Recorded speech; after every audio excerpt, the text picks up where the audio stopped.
Hello everyone, नमस्ते प्यारे बच्चों। आज मैं आपको लेखांकन के कुछ प्रमुख परिभाषित शब्दों को समझाऊंगी।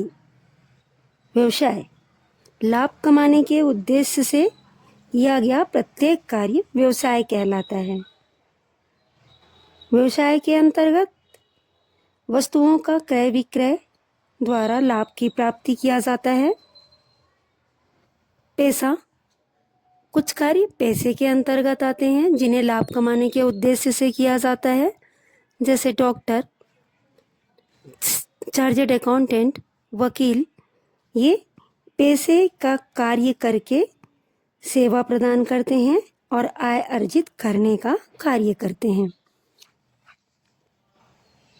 व्यापार का स्वामी व्यापार में पूंजी लगाने वाला व्यक्ति व्यापार का स्वामी कहा जाता है। पूंजी व्यापार में लाभ कमाने के उद्देश्य से लगाई गई धनराशि, माल या संपत्ति व्यापार की पूंजी मानी जाती है। आहरण व्यापार का स्वामी जब अपने व्यक्तिगत प्रयोग के लिए व्यापार से माल या राशि निकालता है तो यह आहरण कहलाता है। माल व्यापारी जिस वस्तु का व्यापार करता है वह वस्तु माल कहा जाता है। क्रय व्यापारी जिस वस्तु का व्यापार करता है उस वस्तु को खरीदना क्रय कहलाता है। विक्रय व्यापारी जिस वस्तु का व्यापार करता है उस वस्तु का बेचना क्रय कहलाता है। उस वस्तु का बेचना विक्रय कहलाता है। अब मैं यहाँ कुछ समझाना चाहती हूँ उदाहरण से। यदि व्यापारी आभूषण की व्यापार करता है तो आभूषण व्यापार में खरीद कर लाना क्रय माना जाएगा। यदि यहीं पर व्यापारी अपने शोरूम के लिए फर्नीचर लेकर आता है तो वह उसका क्रय या विक्रय नहीं माना जाएगा।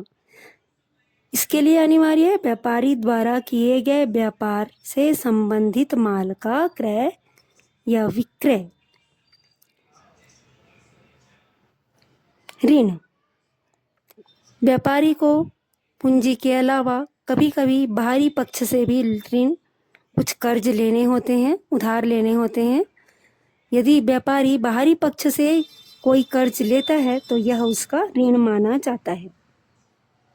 देनदार व्यापारी द्वारा बेचा गया उधार माल देनदार कहलाता है, क्योंकि इससे व्यापारी की देनदारी बढ़ जाती है।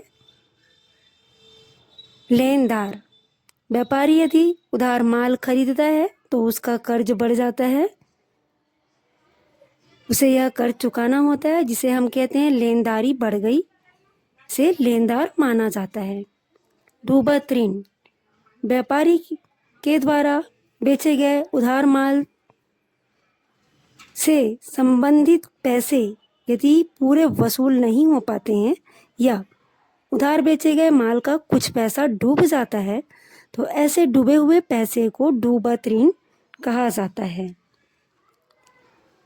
खाता व्यापारिक व्यवहारों का एक संक्षिप्त विवरण है जिसके माध्यम से व्यापारिक व्यवहारों की प्रकृति के संदर्भ में जानकारियां प्राप्त की जाती हैं। खातों में दो पक्ष होते हैं, डेबिट और क्रेडिट।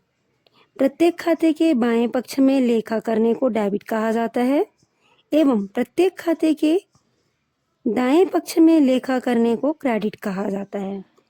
सौदा जब दो या दो से अधिक व्यक्तियों के बीच किसी प्रतिफल के बदले में कोई लेन देन किया जाता है तो यह सौदा कहलाता है। इसका एक उदाहरण, प्रभा यदि श्वेता से कहती है कि मेरा यह घड़ी तुम रख लो तो यह सौदा नहीं है।